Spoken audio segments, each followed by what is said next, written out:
just having an open dialogue about, what's going on in the world, and how we're, you know, struggling, I think, as a country right now. And I know all of you to be family people, and you know, we want to talk about race. Like, how do you help me as a white man understand your perspective, honestly, because I have mixed races in my family. I feel like I should understand probably more than I even do, right? But then when I talk to you guys, I get a better understanding of white privilege. What does that mean? And I understand I get treated differently than maybe you would, or something. So anyway, James, you and I were talking. Let's go to you, James. You and I were talking about, friends of ours that we have and experiences that we've had, and what impacted you on what we were talking about? First of all, can you hear me? Yeah. Thank you for having me, John. And Kira and Don, it's really awesome to be on this panel with you guys. John and I, as he mentioned, been friends for a long time. And Friday, I believe it was last week, we spoke, had a private conversation, and I was blown away, to be honest with you. It was an emotional phone call, and one that I'll never forget. And to answer your question, I guess, what stood out to me was just your heart for wanting to understand and learn. And that's kind of what I actually made some notes of my own here that I'm looking at. But Great. The biggest thing for me was this word understanding, which is just something that's extremely important to me. I did a quick definition, Webster dictionary search, and just pulled out two things. Having insight and good judgment was two of the things that were listed under the words understanding. And there's a quote that I pulled also from Ralph C. Smedley. To be honest with you guys, I've never heard of his name before. But the quote was, understanding comes through communication, and through understanding, we find the way to peace. And so I think with all this that's going on in the world today, what we're doing today is essential to getting towards a place where we can all live in a peaceful world and environment day to day. And I think anyone who's on this call has shown a desire to want to understand and to learn. And I think that's the first step with this journey. Yeah. Yeah. I have a heart as a leader to help everyone understand, but I first have to understand myself, right? Because how do I help?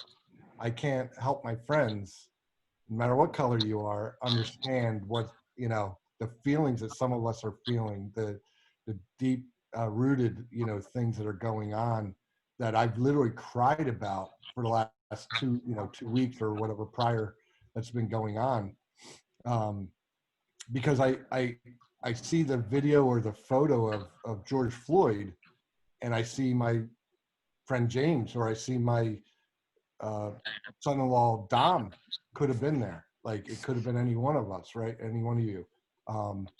And it breaks my heart that that. And I have a friend who's in law enforcement who happens to be on this call, and he said putting your knee on someone's neck or head is not trained. It's not protocol. It's not what you do to get somebody restrained. So, and you definitely don't do it for 8 or 9 minutes or whatever it was. So it's just heartbreaking. But at the end of the day, I'd like to come out with understanding, like you said, James, listening. What is it? Don, what did you want to communicate on this call to people? Because you have a different perspective as well. I think when you talk about understanding, it has to go both ways. There's understanding of what the African American experience is, and how it's been generational. But the quickest way to clear understanding is that you have to have the generations that come after you understand. So if you're it's both ways. While I have, because my sons are mixed. I have, I think I've shared that with you. Yes. And what I have to teach them in life about going into grocery stores or dealing with police officers is Yes. different than what you would teach. Yes. And so I think once we start to bridge those gaps, that where when you interact with anyone, you treat them equally with respect Yes. and with kindness, then Mhm. then this starts to slip away. Mhm. I've seen in my lifetime, when I was a young person, a teenager, Yeah. and I'm from Philadelphia. I was like, hey, don't be in this neighborhood when the sun goes down. Right. But now those neighborhoods have become mixed, more African American. Yeah. And so that only happens with generational learning. What has to happen is we get older and the generations move forward, it becomes treat people the way you want to be treated, treat people with respect, Yeah. and then that'll kind of start to wash away the situation. Yeah. I agree. Respect is a huge word. I think that we need to focus on. Kyra, you come from a woman's perspective that I think is really important because you have kids, you're married, you're a business person, you're busy, you have a lot going on. You and I were talking about how special your church is and how you feel at home there. And can you explain where what we were talking about and where you're coming from? Oh, yeah, sure. Hey, everyone. Um, so basically, me and John was talking about just kind of how separated a lot of the world still is. I was telling him that I go to a church where no one race dominates one another. 25% African American, 25% white, 25% Spanish, and every other race dominates this church. And we were just pretty much saying how, although we came a long way, we just still have such a long way to go. Yeah. I'm very spiritual, and we were saying how just some of the churches are the most, what gives us our love and our spirituality are still some of the most separated places like in the world.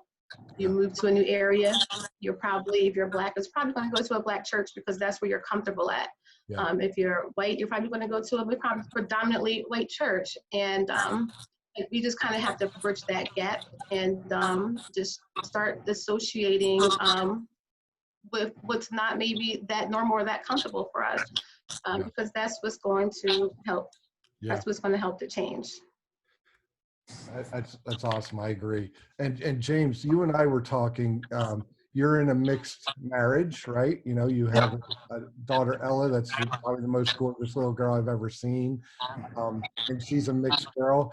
But you were telling me that Laura, your wife, even comments to you sometimes. Wow, I can't believe what you have to deal with as an African American, because she sees it, right? She sees Right. maybe how you're treated. Can you explain that to us so we have a better understanding of that?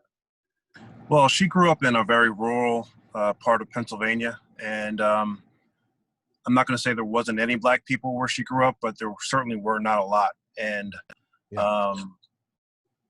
so, her perspective, once she came down in this area and to Rider University and went to college, I mean, she learned a lot, but then obviously being married to me was an entirely new level of education for her. And we've obviously, being married, have these conversations ongoing. Yeah. But I want to point out something as well, because Don mentioned his children. And, Yeah. unfortunately, this week, my daughter was overheard telling a friend that her father might die because there's some people who don't like Black people. That happened 2 days ago. Yeah. And so it kind of hit home, and not that it didn't resonate with me before, but the conversations that we've always had as a family have ramped up even within the last week. And I think it's an ongoing education for my wife. My daughter, now 8 years old, is having a lot more conversations in regards to these kinds of things. And as long as we've been married, going on 14 years this year, and it's still an education for her.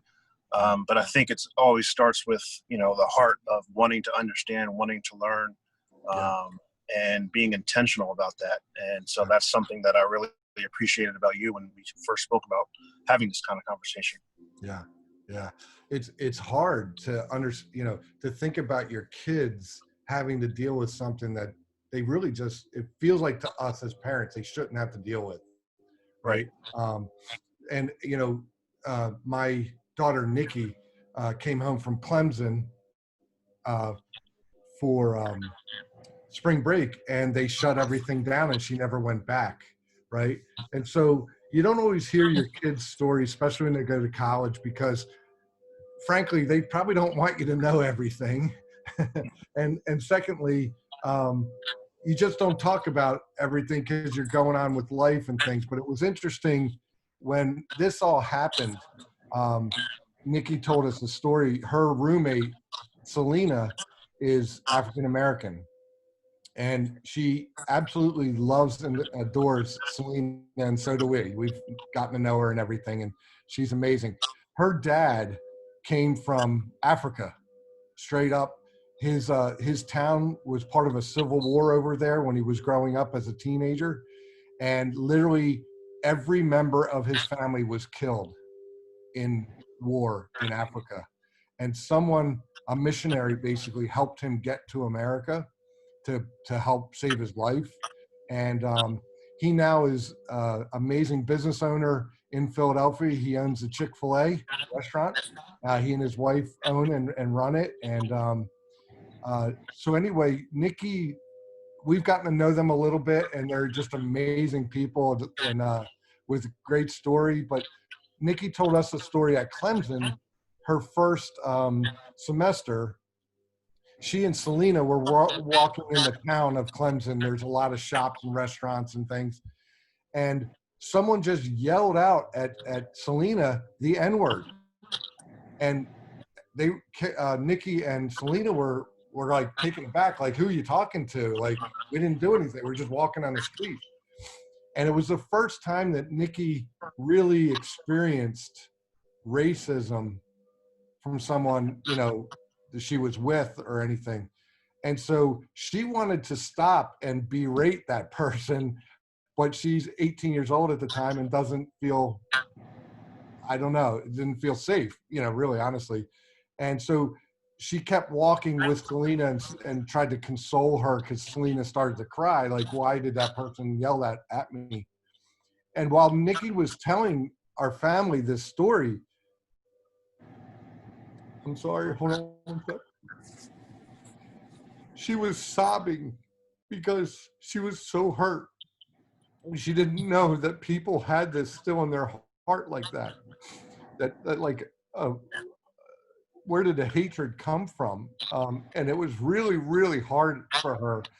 And so this week, in the last 2 weeks, has really brought this back up in her. And she's been checking on Selena and her family to make sure their store is okay, that they're okay, which they are, thank God. And so anyway, just, we're trying to deal with this, I think, as I don't know, society, and try to right this.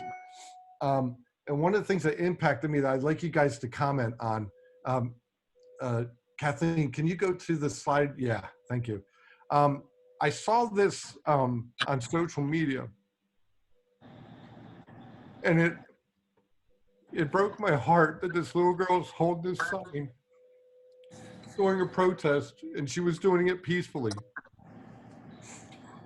And it says a lot to my white friends, and so I want you guys to understand this, that her sign says, "We said Black Lives Matter, never said only Black Lives Matter.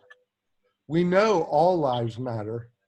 We just need your help with Black Lives Matter, for Black's lives are in danger." Can you guys comment on this? John? Kyra? Yes. Yeah. I'm happy you chose this slide, because I feel like this is probably one of the only posters that really kind of explain. I think a lot of people who are Black, or Black Lives Matter, that protest, it seems like we're saying Black Lives Matter, only Black Lives Matter, and that is just not the case at all. It's more so saying Black Lives Matter too. Black Lives Matter also.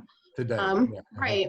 I had this is still on topic. I'm going to drift off a little bit.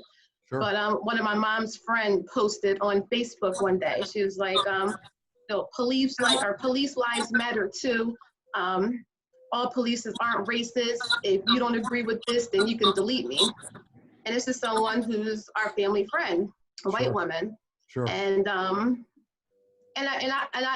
felt for her. I understood where she was coming from because she's speaking her truth. Her husband is the police. Her husband's not racist, and she's saying, but she's coming out of a place of anger. You guys don't agree, then delete me. Right. So I sent a comment and I said, Shira, you're right. Police lives do matter. Your husband's lives do matter. Yep. I forget exactly how I responded to it. Said, but all police aren't bad. All Black people aren't bad. It's just the ones that are. There are police that come from hate groups that hide themselves under a uniform and abuse their powers. Yep. So police lives do matter. It's just the ones that are hiding is what makes the reputation for all of them bad. Just like, in the midst of all of the protesting, the ones that are rioting and destroying businesses are the ones that are making Black people look bad. But they don't speak for our whole race. The bad cops don't speak for the whole police, force, and the bad Black people don't speak for all of our race. Yeah, I agree. It's every profession has bad in it, right? The realtors, there's bad realtors. I'm sure we can find them, right? And we could probably name some of them that we know. But at the end of the day, it's understanding that right now, when we're protesting, saying Black Lives Matter, it's to put a focus on it, that we cannot accept racism and injustice anymore. And white people have to stand up, and that's what I'm here to say. John, not to interrupt, just real quick. Yeah. Looking at this poster, and I think what really needs to be said is that it's not even so much it's about all lives mattering. I think it's more of a political situation. Yeah. Right now in our country, we are more politically divided, not just on race topics, on all topics. I mean, if you're not wearing a mask because of the COVID, you're seen as someone who's backing one party. If you're wearing a mask, you're seen as backing a different party. I think what has to happen is there needs to be there used to be civility, and there's not civility in our country anymore. And this is just kind of caused the Black Lives Matter movement to even, it becomes, well, they're seen as all bad, or the police are seen as all good, or it's back and forth. People just have to judge each situation for what it is and not just automatically jump to a side. Yep, no doubt. I have a friend who's in law enforcement. He's on. Tom, are you on? I know you're muted. Yes. So Tom is in law enforcement in Bucks County, and we've been friends for a long time. And Tom, just from your point of view, this subject of law enforcement is coming up here, and I think, it'd be nice to hear from you. I know when you and I talked, you guys are really upset at this cop in Minneapolis and what's going on. So what do you have to add to us here? First, I've been a police officer for 32 years. For me, it was very heartbreaking to watch the video. I have not watched the whole video the whole way through. I couldn't stomach it. It puts a stain on those of us that wear the uniform proudly. I have never looked at color when dealing with somebody. I was taught by Franciscans growing up. So I have tried, like we spoke on the phone the other day, John, I've tried every day to live my life like the prayer of St. Francis. There are days that, I've struggled with that, but the good Lord has woken me up the next day and given me that ability to press forward. I've attended many classes. I'm part of our county's crisis intervention team to deal with mental health. It's been heartbreaking because, there are bad apples in every profession. Ours just seem to be magnified more. We spoke on the phone the other day. There are men of the cloth who have abused children. Where's that outrage? Well, and I think too, do you see this changing protocol on police behavior? I think it relies on the duty manual. I mean, our duty manual does not have that procedure in it. Meaning what? Tell me what that means. Okay, well, apparently, from what I'm told in the Minneapolis duty manual, that is an approved move. Okay. How, I have no idea. I would have Makes never. no sense to It makes no anybody. sense to me. It makes no sense to me. It really doesn't. We have 6 strict procedures and guidelines that we have to follow. As a supervisor, I'm responsible for men under me. I'm Right. responsible to make sure that they're trained properly Right. and that they conduct themselves, in the right way. If not, then that reflects poorly on me as a supervisor. Do you think there's going to be more focus on getting the bad apples out? I think it's tough with any profession that has tenure Yep. to weed them out. Whether you're a police officer, whether you're a teacher, whether you're any profession Yeah. that has a very strong union, Mhm.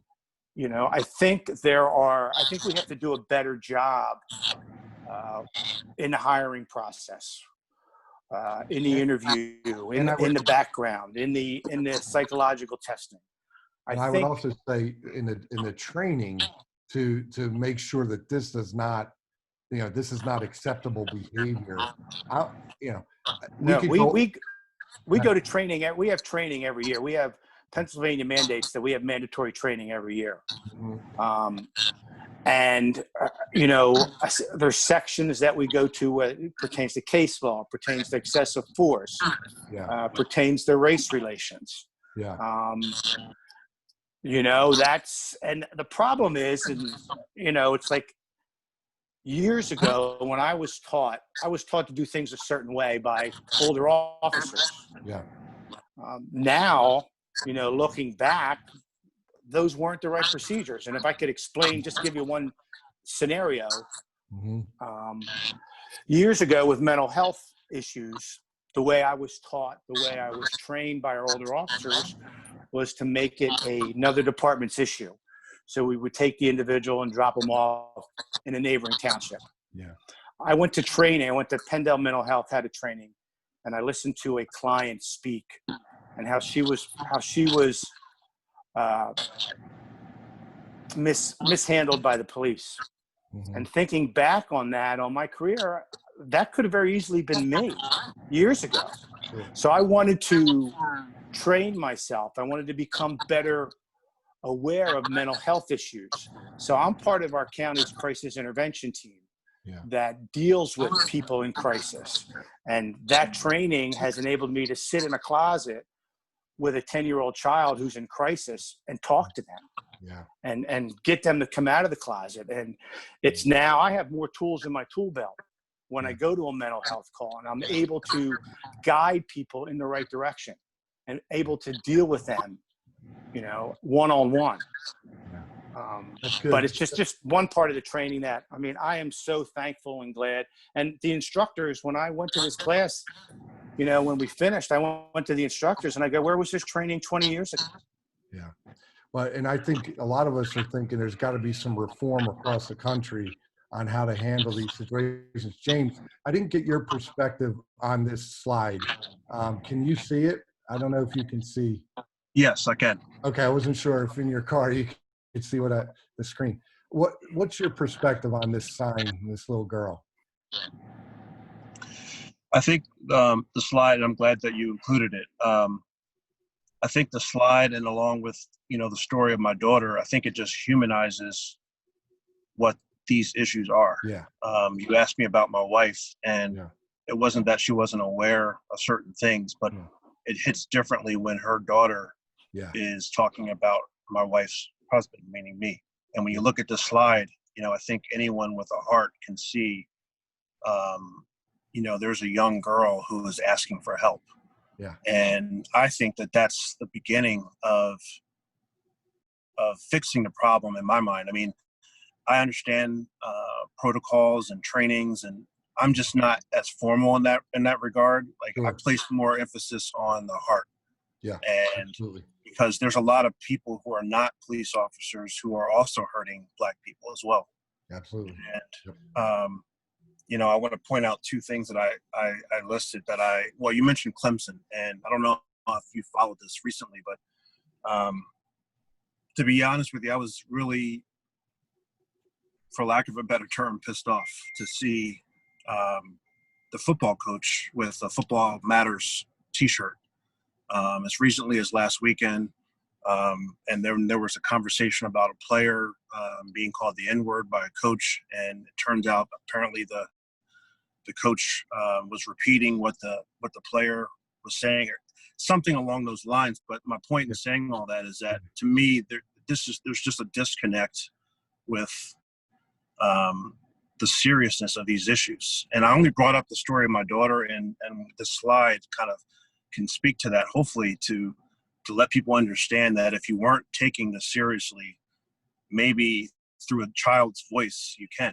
Yeah, that's how I saw it, the innocence of this little girl, and Yeah. how we would all help her if we saw her on the side of the road or something, in Right. danger or something, right? But for her to be able to communicate this to someone like me, I say, oh, now I'm understanding, because I want to say, and I think, Don, you and I talked about this too, Kyra, I want to say, yeah, all lives matter, right? I mean, like I don't see color as much as maybe we're focusing here, right? And so, yeah, but what we're not doing is saying, wait, I'm not understanding where you're coming from and the struggle that you have that I don't have. And The that maybe struggle, you're kids, right? the struggle is, but as you don't see the struggle because unfortunately there is white privilege. Yeah. Again, and sometimes you don't even realize the white privilege is there. Just like on the flip side of the coin, as an African American, Yep. I'm constantly aware of how I'm perceived. Yep. So those two things there has to be some kind of resolution of those two things. Yeah. People have to see people as people, Yeah. and and people of color have to say, I'm not being judged. Until those two things happen, I don't know if, again, it's generational. Yep. As people, as the older generation kind of fades away and younger people take hold of our country and our world, Yep. and start to treat people equally, then we're in a different place.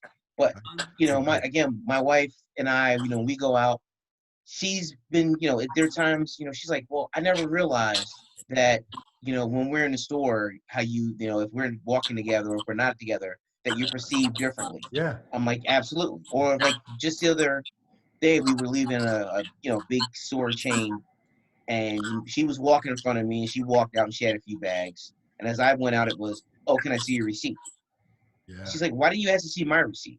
Mm-hmm. And that's kind of the white privilege that people have to be aware of. Like, hey, why did you ask to see my receipt? Are you checking all receipts or just people who are of color? Yeah, it's one thing if they were Let's checking be them. fair. Yeah.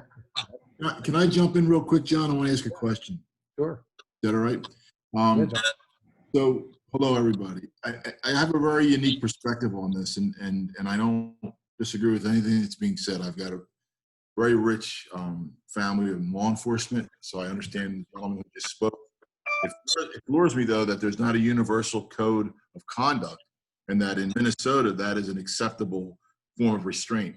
Every one of my nephews and family members who were on the job said, murder, just murder. That's all. Straight up. Anyway, my perspective on it is this. When I was very, very young, my father worked for a chemical company. He was an engineer from South Philadelphia. He went across at Arkansas. He happened to be in Memphis the day that Dr. King was shot. The company plane got stopped, and they searched the plane, and the 5 of them went on back to the plant. Well, my dad went to a mass, to a service that day, and the priest did a homily, and he said, he made a comparison, and he said, today a man that is Christ-like was struck down and killed for no other reason other than he believed in peace and moving people forward. And with that, the entire congregation, with the exception of my father, stood up, called priest, referenced Dr. King as the N-word, and stormed out. Next day, my father lost his job. So he got blown out because he did not leave the church. So anyway, the point of the matter is, when he came home, he said to me, John, he says, I'm from South Philadelphia, raised in South Philly my whole life. I thought I know what racism is, but I didn't until I saw the eyes of the guy that blew me out and fired me, put me on a truck back to Philly, wouldn't even put him on a plane. The hatred, he said, I can't even tell you what it's like. So when I was growing up, we were not allowed. I was lucky that I had parents. There wasn't, my father didn't have an ounce of prejudice in him. Here's my question, and I guess I'll ask Donnell. Explain to me, because I want to know what the perception of white privilege is, because in my mind I have one idea, but in your mind it might be something completely different. I want to know what that is, because I'd like to know what, distinguish for me what that is. Good question. Okay, so I'll give you an example of white privilege in real estate. My mentor is Brandy, and she and I have been talking over the year. And a few months ago, before this whole COVID thing, we were like, oh, we should talk about going door knocking, and women have to be safe. And I was like, interesting. And she was like, well, what do you mean? I'm like, I don't door knock. And she says, well, why not? I was like, you have to understand, I'm African American and I'm a male. I can't door knock in Bucks County. And she's like, well, why not? I was like, did you hear what I just said? I was like, me showing up at someone's door unannounced guarantees me a visit by a police officer. I was like, you can get away with it because you're a white person and you just have to be a woman. I was like, that's white privilege. Yeah. And she's like, oh, she's like, I would have never thought of that. I'm like, but that's, again, goes back to the perception of how I have to live my life and how I raise my sons. My sons, I've said to them early on, my oldest son will be 13 this summer, my other son's 10. And I was like, you have to be twice as smart, you have to be well-spoken and well-dressed to be treated half as fairly. Wow. That says a lot, Don. That's a really good explanation of white privilege. No doubt about it. It's something that I don't even think about. And I did not teach my son, Mike, that same thing, right? That's a fact, Right. Yep. Thank you for sharing that. That's really, I hope everyone was listening to that particular thing. James and I have a funny story. So we were having a life group, which is a group that we host at our house every other Friday night. And it's all couples, and it's faith-based. And, half the people are from our church and the other half are friends and things. But I used to live in Yardley Run in a neighborhood, and the next door neighbor were two older couple, and they were from Russia, and they spoke broken English, but they spoke English, but they were obviously not from America originally.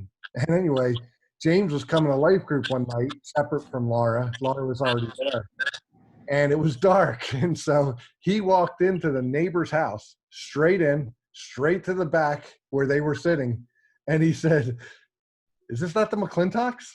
And they said, oh, that's next door. And so then he went out and came into my house. Well, what we were kidding about is, thank God you didn't get shot, man. Like, you got this imposing, what are you, 6'3", James, something like that? Yeah, 6'3". Imposing African-American guy walking into, someone's house unannounced, we were laughing, but at the end of the day, you got to be careful, right, James? I mean, Yeah, like absolutely. Don, you're saying you got to tell your sons you got to keep your head on a swivel sometimes, right? Oh yeah, absolutely. Constantly. Yeah. But it's also just to follow up. I'm sorry to cut you off, but there's also the other side of the coin. Yeah. People of color have to be more accepting of white people and not assume that they're gonna do something that's inappropriate or think inappropriately. Yeah. That's how you break down these walls. That's how you get past the situation. Yeah. If I'm always perceived as a criminal and I always perceive, on the flip of the coin is, well, they're always out to get me. Those two things have to go away before us to move forward.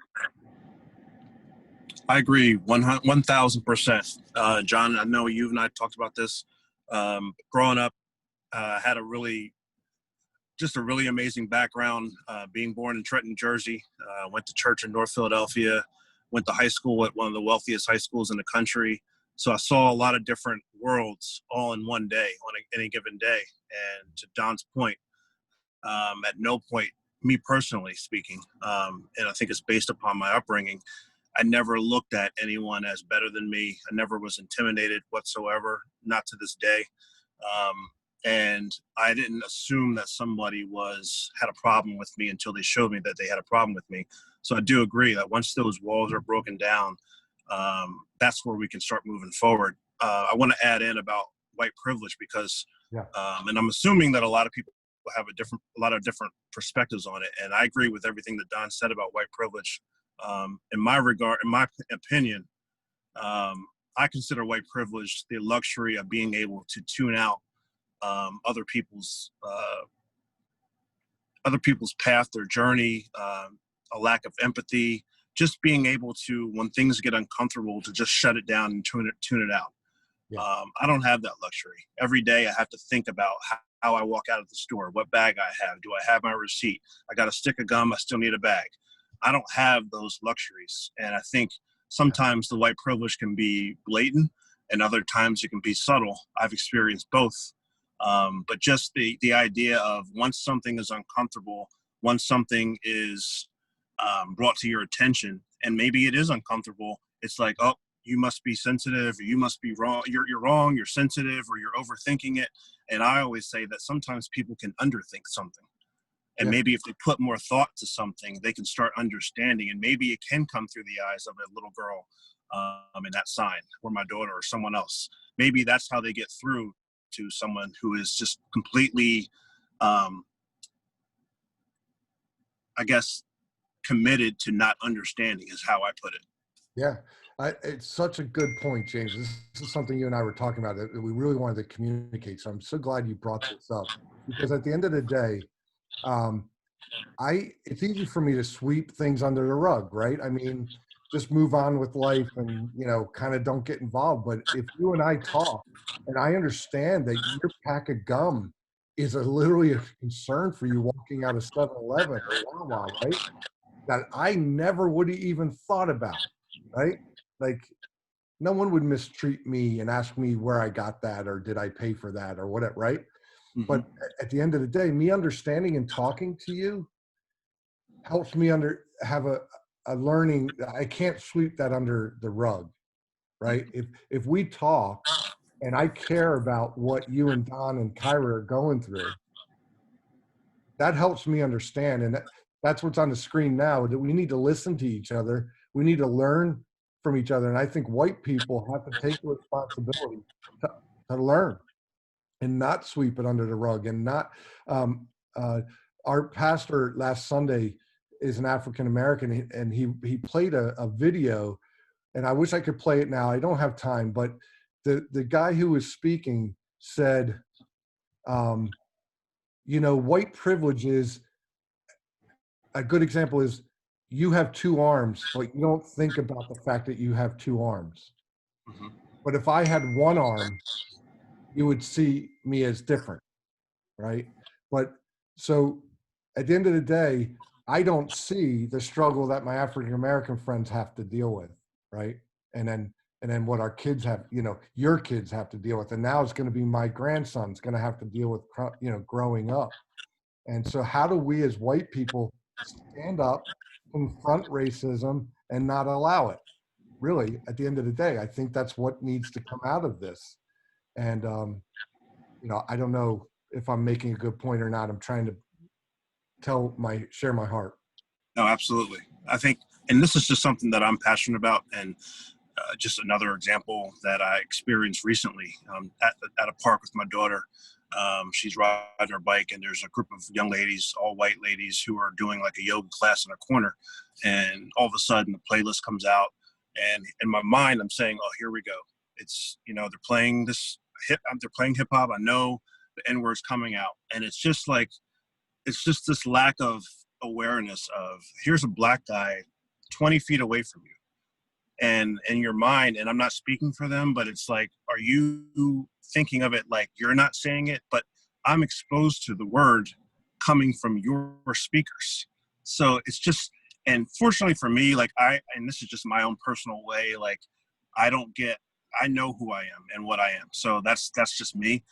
but I was very aware and taken back by just the lack of awareness and empathy of like, you are really playing this music in my presence. It's just like a no regard kind of thing. And it's like, I feel like no one has taught them and educated them as to like what it is that they're doing. And that's another example to me of like just having the privilege of being able to borrow aspects of culture that you like. And I'll end this particular example with this. And I always tell my wife this, you know, when you go to Barnes and Nobles, the Black, excuse me, the Black History section is not just for Black people. Like, you can pick up a book and read that too. So it's the same way that I can go into the U.S. history section and get a book on George, well, whoever. Like, so it's like, it's these kinds of things of like being curious about other cultures. And I grew up in a very global environment, so that's all that I know. But I think going forward, like if we can start bridging those gaps and expanding our minds and getting out of our box, getting out of our circle, our neighborhood, and saying, what's going on in Africa? What's going on in Asia? What's going on over here? And start understanding, and we'll realize that we have so much more in common than the other way around. Yeah. That goes back to our, I'm sorry, John. It goes back to our political situation. Right now, you know, there's, you know, call it however you want. I'm pretty conservative, you know, when it comes to situations of political matters. But I think a lot of what you see in the government is a direct flip of the coin of the Obama administration. I think that for the first time, the ultimate white privilege was the presidency, and it was taken away. And so now it's gone the other direction. So until that, you know, again, that's why everything is there's such a divisive nature in our culture right now. That's where it has to change. I think people look to their leaders, and until the leaders are changed, until younger generations move in and say, we're not going to be seen as Black, white, Asian, Hispanic, we're going to be seen as people, do we have the change to be the fundamental change we need? Yep. I agree. 100%. So we wanted to talk about, like, because we're coming down to the end here of our time. I wanted to talk about takeaways. What can we take away from this conversation? And so I wanted to make a couple of points, and then you guys can say anything you want opening. But racism exists, whether white people see it or not, and it's wrong. And I put a period there to say period. All right. It exists, it's wrong, and we need to stand up and confront it. Next point. We're all created equal by God. God doesn't love me anymore because I'm white, or James or Don or Kyra any less because they're brown. Actually, white people try to get James's color by sitting out in the sun. I mean, I would long to be James's color, you know. So anyway, and that's just a joke, so I apologize. But next point, we're all family. In Keller Williams, we talk about family, right? We really are. We support each other through thick and thin. And I want you guys to know, I'm here for you. And a lot of the associates at our offices are there for you as well. I want to make sure you're not dealing with something you shouldn't be dealing with. And we'll stand up and stand right beside you or in front of you or whatever we need to do to support you as you work and live. Next point. We need to confront racism and injustice. If we see it, we need to confront it. I think it's hard sometimes to get involved, because you just want to act like it doesn't exist or it's not there or whatever. But particularly white people, I think we need to stand up. And this is what we're learning in today's world. Next point. Surround yourself with people who aren't just like you. And I think that's something that you three panelists have talked to me about. You don't hang around with only people who are African American, right? You don't hang around with only people who are mixed race or whatever. You hang around with, everyone, and so you're able to learn. And I think if we can do that as individuals, we can learn from each other, right? Absolutely. Keep listening, learning, and live it out. I think listening and learning is okay, but not good enough if we don't live it. That's what I'm trying to say here, right? So understanding each other, and then you know, living it out, being there to support each other, and not allow systemic racism to exist. You know, really. Next point.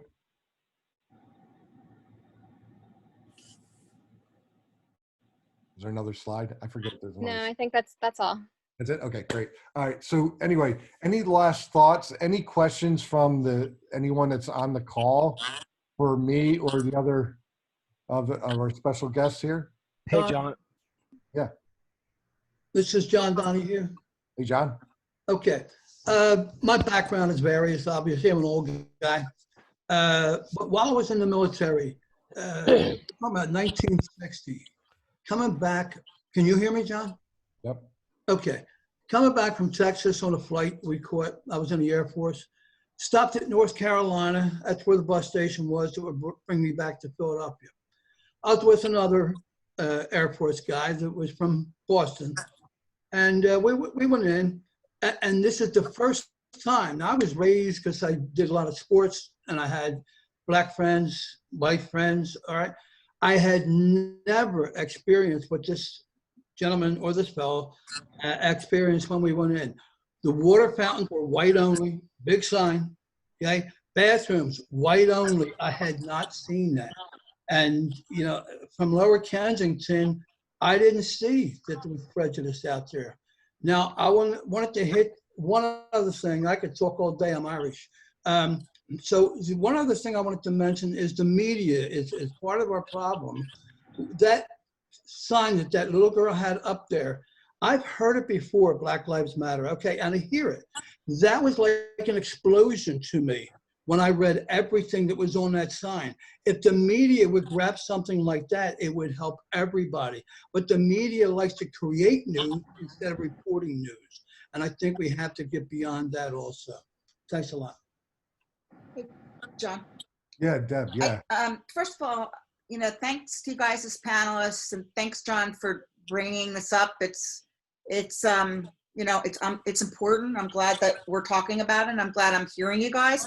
And I guess one of my questions for, you know, any of you on the panel or anything is like, I mean, so I look around and I'm in a pretty white world.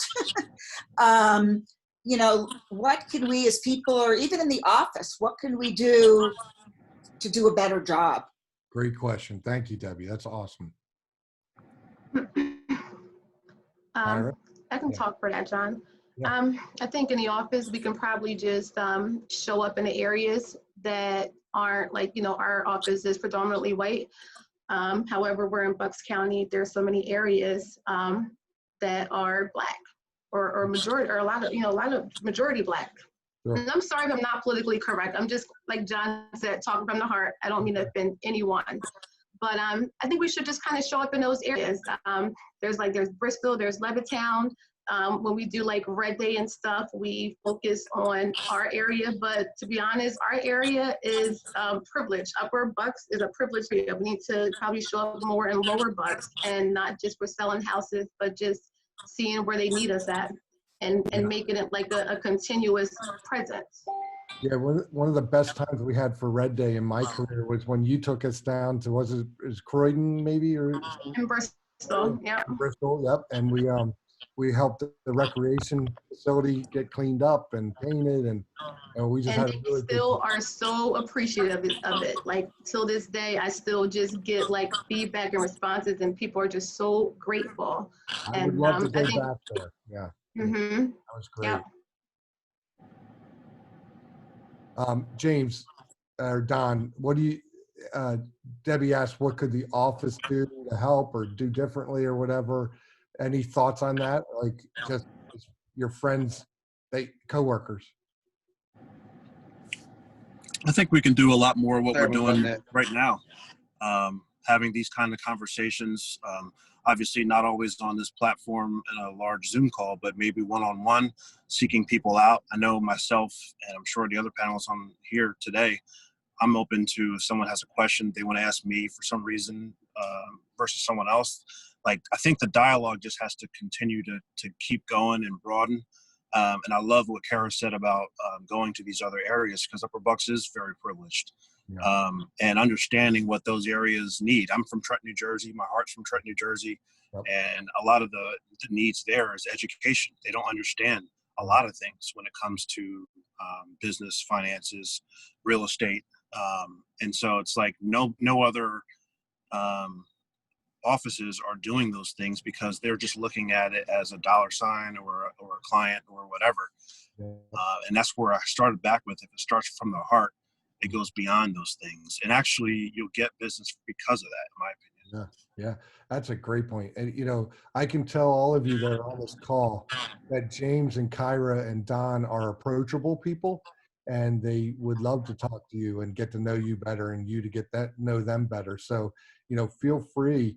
I'm offering this for you guys. Sorry, but feel free to reach out to them, because they're amazing people.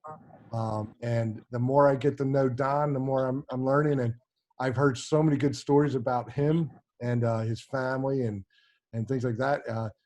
Don, I think you have another job, right? That I besides do. I got into real estate from the surveillance and security business, and then during COVID-19, I went back into it.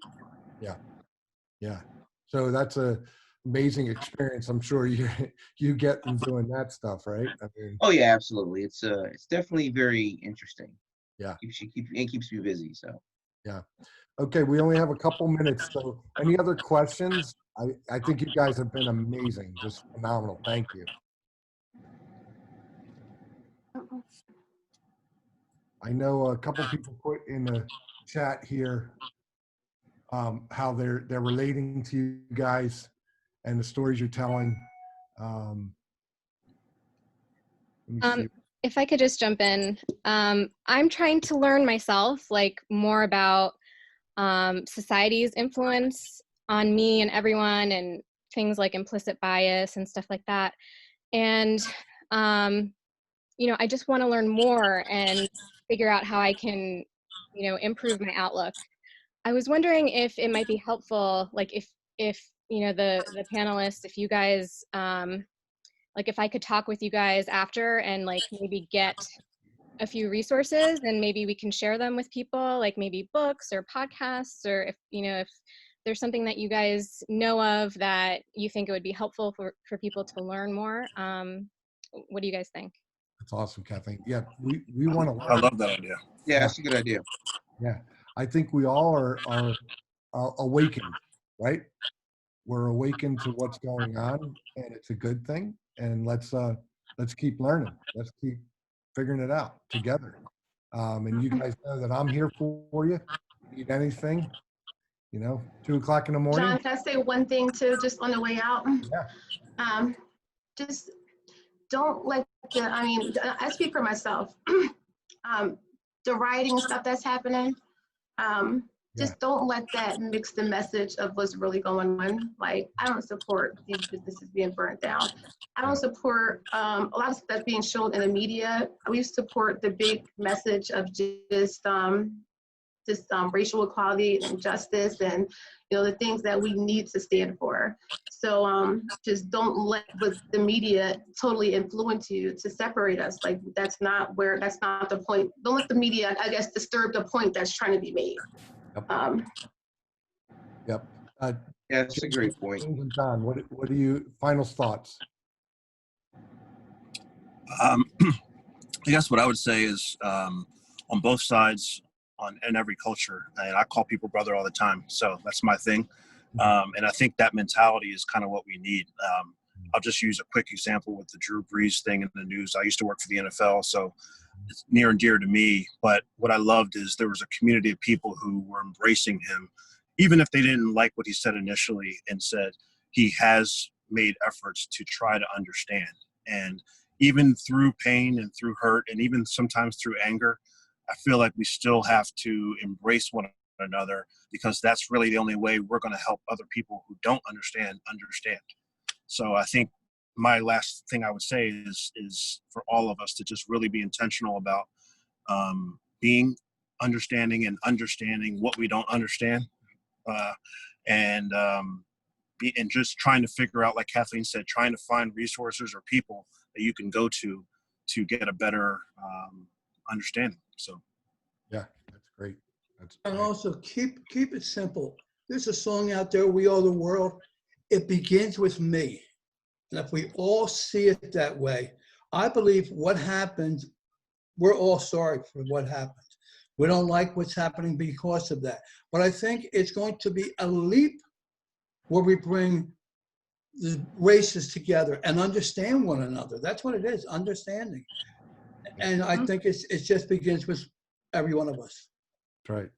Yeah. Look, And then just my final thought on this is that, well, tier two, don't be afraid to reach out and learn something new or try a new experience. Number one.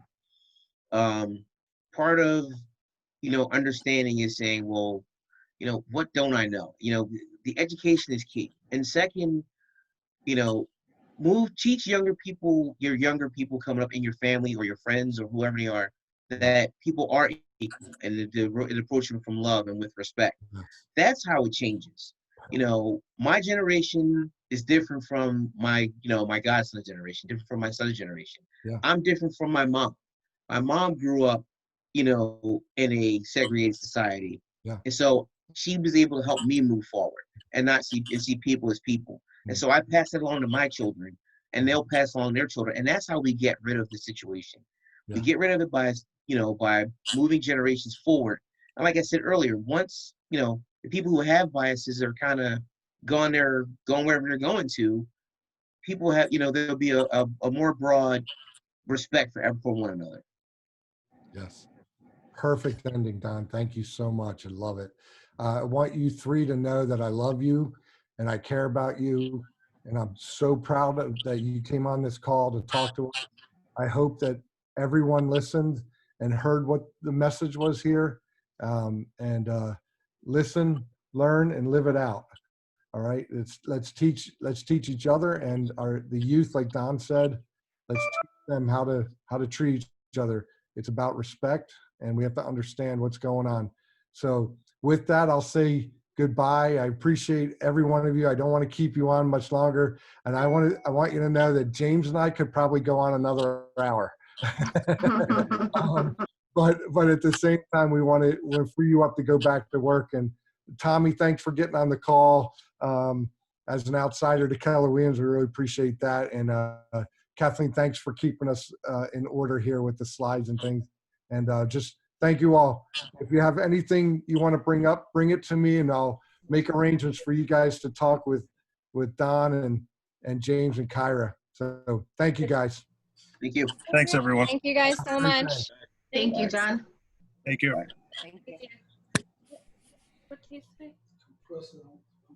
How did they